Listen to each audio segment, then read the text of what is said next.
Good morning and welcome to Farm Factor. I'm your host, Jamie Bloom. On today's show, Dr. Clenton Owensby discusses why burning is so important to the Flint Hills. Then enjoy this week's Kansas Soybean Update. Next, Kyle Bauer visits with Aaron Popelka with KLA about the legal issues of burning. After that, we learn how beef carcass grades climbed in 2016, and we'll end with Plain Talk featuring Duane Toews and Kyle Bauer. Stay with us.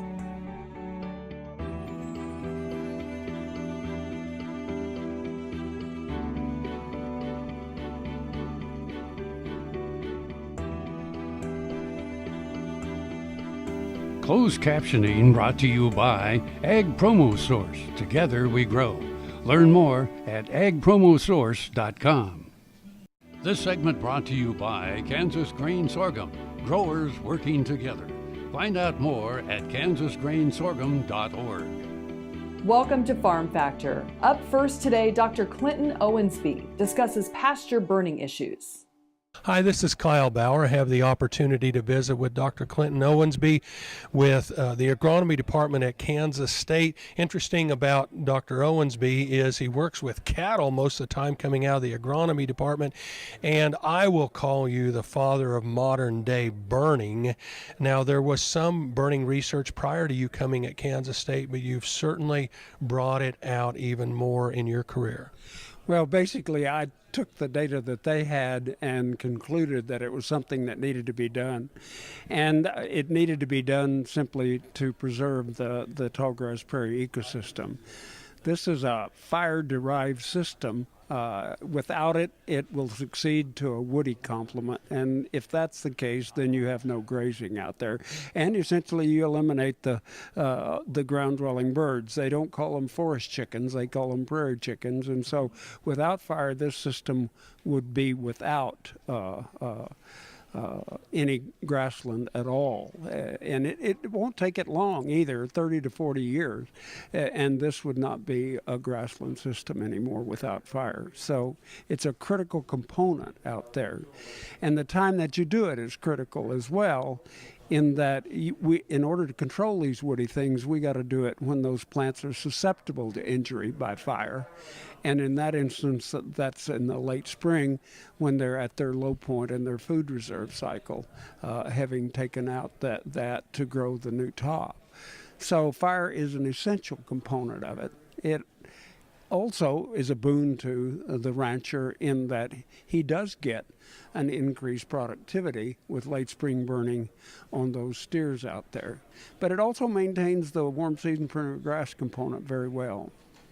Well, certainly as an agronomist, you're not into looking at the gains on cattle, except that cattle are the way to harvest grass. Yes, essentially cattle are the only way that we can harvest this grass, simply because they have the microbial population in their rumen that allows them to convert cellulose to volatile fatty acids that then can be used for growth and reproduction in those animals. So it's a lucky thing that we have them out there, but they evolved that capacity. I mean, the Great Plains region was dominated by ungulate herbivores, the deer, the antelope play, okay? Mm-hmm. Well, and certainly, interestingly enough, though, what's good for the grass, what's good for the ecosystem, actually brings a positive return to the cattleman, so literally everyone wins. As far as the grassland is concerned and the ranchers that own it and use it, that's absolutely the case. And I think in general, the general public would hate to see the tallgrass prairie disappear. We only have about 4% of it left from 150 million acres that we had. Most of it got plowed. The Flint Hills region of Kansas is the last remnant of that beautiful tallgrass prairie. And for it to disappear would be a really tragic thing. Dr. Clenton Owensby with Kansas State University. This is Kyle Bauer reporting. Back to you, Jamie. Folks, come back after these messages for this week's Kansas Soybean Update.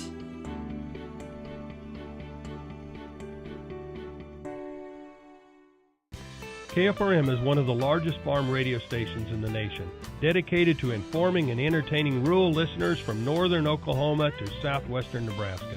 You can catch KFRM in many ways. Of course, 550 on the AM dial, streaming at KFRM.com, or on your smartphone by going to the TuneIn Radio app, or on Ag AM in Kansas on Tuesdays and Facebook every day of the week. KFRM, tune us in. You'll be glad you did. Valley Vet Supply is devoted to providing information and professional quality products at reasonable prices. ValleyVet.com, ValleyVet.com, Valley Vet Supply. Ag Promo Source is a unique group of marketing specialists with one mission: help your ag business grow. Each affiliate has their own area of expertise, and they work together to bring you advice, products, and services. To get started, visit agpromosource.com. Ag Promo Source. Together we grow. This segment is brought to you by the Kansas Soybean Commission. The Soybean Checkoff. Progress powered by Kansas farmers. Welcome back to Farm Factor and the Kansas Soybean Update.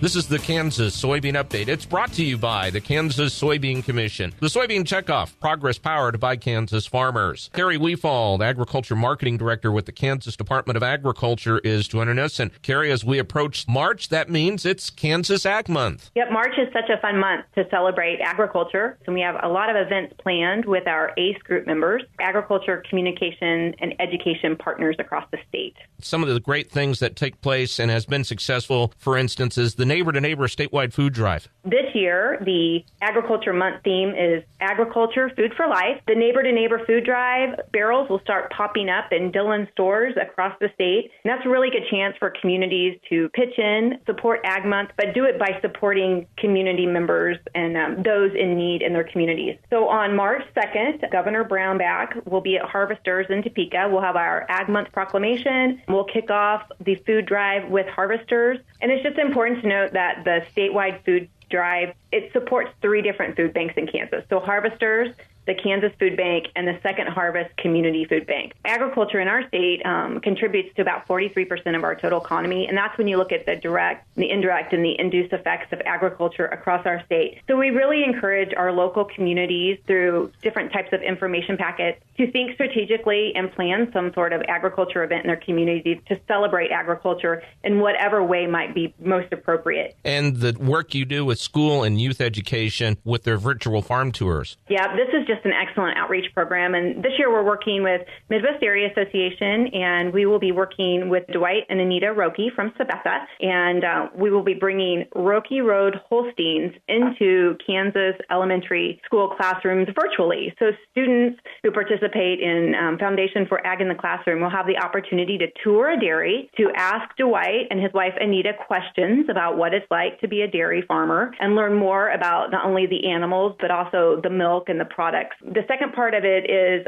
we also have agriculture celebration tutorial resources for classrooms across the state. We have a guide for schools if they want to do morning announcements featuring Kansas agriculture facts. We have resources for teachers that are lesson plans that are designed for pathway and to meet specific curriculum requirements. And then we also have links and resources should schools, 4-H, FFA chapters, other civic organizations have interest in supporting any part of Ag Month. That's Carrie Weefald, Agriculture Marketing Director with the Kansas Department of Agriculture. She's been our guest on the Kansas Soybean Update. It's brought to you by the Kansas Soybean Commission. The Soybean Checkoff, progress powered by Kansas farmers. Learn more at kansassoybeans.org. For Kansas Soybeans, I'm Greg Akagi.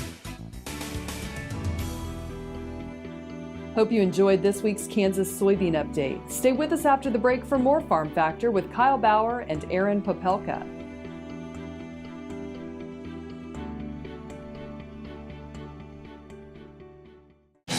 This Medford, New Jersey school bus runs on biodiesel, and so do these. In fact, all of these buses run on clean-burning biodiesel, which is great because the more we use biodiesel in our heavy-duty vehicles, the less carbon pollution in our air. Think how great it would be if more of our school buses ran on biodiesel. More biodiesel, less carbon pollution. More is less. Biodiesel, America's advanced biofuel. Tarwater Farm and Home has been family owned and operated since its beginning in 1978. What you need for farm and agriculture, lawn and garden, clothing and footwear, and so much more. You'll be surprised at what you'll find in this huge store. They have what you need and lots of it. So come take a look.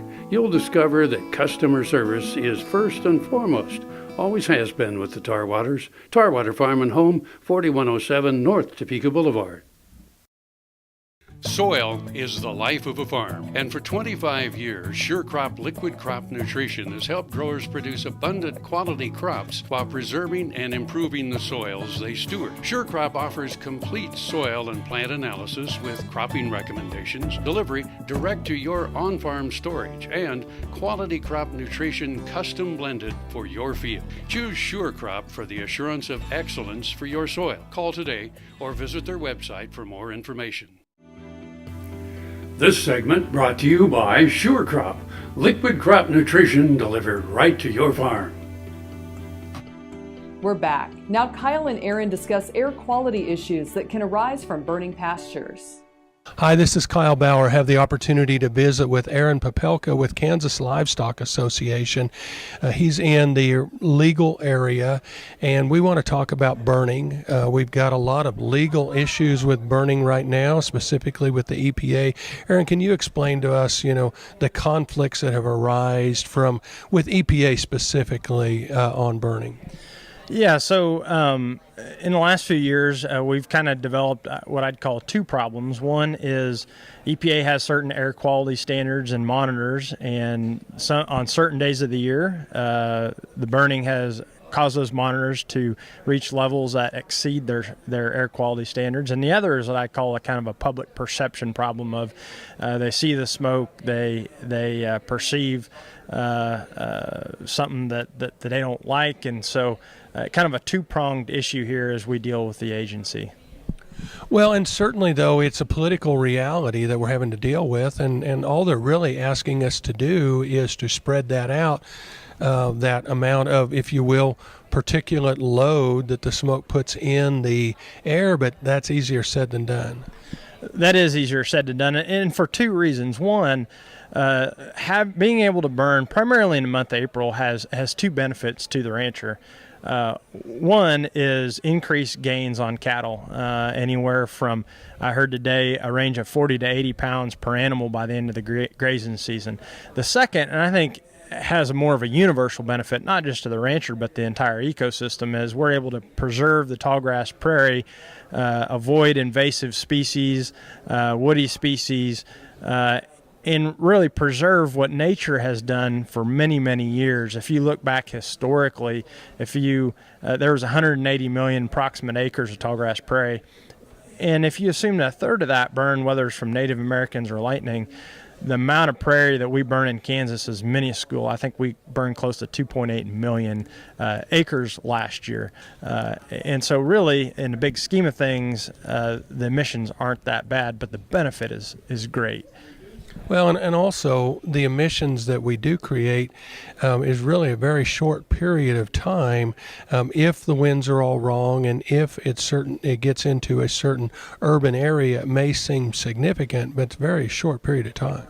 Yeah, and I think part of the reason for that is not just for the ecological reasons, but also safety reasons. I think for most of our producers, safety is paramount to the people doing the burn and to the adjacent houses. And so when you look at wind speed, humidity, that condenses the time even further and puts more pressure, and so increases the likelihood of 1 or 2 days where you're going to have a substantial amount of smoke, but then nothing the rest of the year. Really quickly, what can producers do to help this situation? I think one of the tools that are available, and I think that we need to use, is if you go to www.ksfire.org during the burn season, you can, Kansas Department of Health and Environment operates this tool. You can enter your county, your location, wind speed, humidity, and it'll give you an idea of how that will affect air quality in the urban areas. And so that might not be the end-all be-all in making that decision, because there's a lot of things that go into it, like safety, but it can sure help us in working with the regulators to try and avoid a bigger problem down the road. I think that we fear that at some point maybe the agency is going to force permits on the industry, and we definitely don't want to see that. Aaron Popelka with Kansas Livestock Association. This is Kyle Bauer reporting. Back to you, Jamie. Thanks, Kyle. Come back after the break for a look back and forward at beef grading data.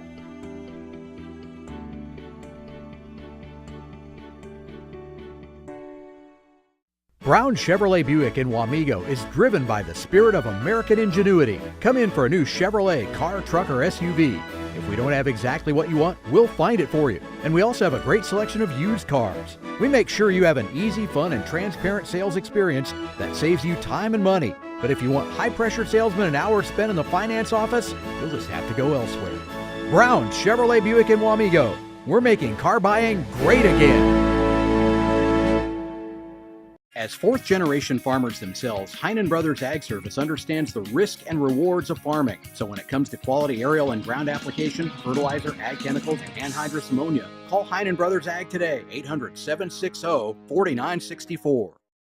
Next time you see a beautiful field of corn, reach out and thank the farmers who work tirelessly to raise corn, for livestock feed, renewable fuels, and exports to feed a growing world population. The farmers on the Kansas Corn Commission work for Kansas Corn with grower-funded checkoff dollars that support foreign and domestic market development, research, promotion, and education to expand opportunities for Kansas farmers. To learn more, visit kscorn.com. This segment brought to you by Kansas Farm Bureau, the voice of agriculture. To join today or more information, go to kfb.org. Find us on Facebook and Twitter. Welcome back to Farm Factor for an update on beef grading information for 2016 and 2017. Beef carcass quality is at its highest in modern history. Paul Dykstra of Certified Angus Beef tracks the trend. 2016 really just featured a continuation of what we've been seeing in beef carcass grading over the last decade. Really, we saw the highest level, though, over that period of time in 2016 of choice and prime graded carcasses. So we only saw a 1% or 1 percentage point increase in the choice grade. But again, that was the highest point that we've seen in modern history. So very, very high quality trend lately. Prime beef made up about 5.5% of the steer and heifer harvest, and 28.9% of Angus-influenced cattle qualified for the Certified Angus Beef brand last year. The increased supply did not limit the financial incentives to keep producing more. See, the premiums are very, very good for all of the higher quality product today, even though we have more supply than we're used to, and the market demand is still very, very good. The value of Choice over Select, or the Choice Select spread, went up by $3.47 per hundredweight in 2016. As well, with Certified Angus Beef, for instance, the box beef premium increased about $5 a hundredweight in 2016 over the prior year. Again, and we're looking at a year that was the all-time record in terms of tonnage, over 1 billion pounds. So it's a strong statement for the demand that exists for the higher quality product, even when supplies are at record levels. Even while beef prices soared in recent years, demand increased for the best beef. The main message? Dykstra says consumers recognize higher grading beef is worth it. We've seen beef at a very high price point, undoubtedly, as we compare to pork and poultry. So when folks go out and spend their grocery money or go out to eat a nice meal, they're willing to spend more as long as they are faced with the promise of quality and a great eating experience. So I think that's a big part of that trend as well. 2017 grading is off to a strong start, hitting up to 80% choice and prime in recent weeks. I'm Bob Cervera. Come back after the break for this week's Plain Talk.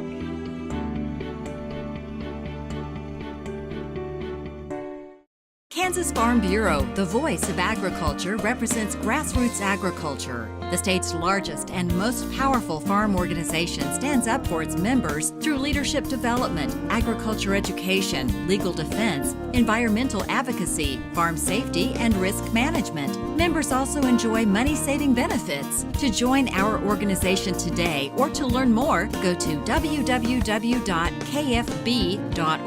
or find us on Facebook and Twitter. Tallgrass Commodities offers producers bulk commodities at a reasonable price with reliable service throughout the whole Midwest.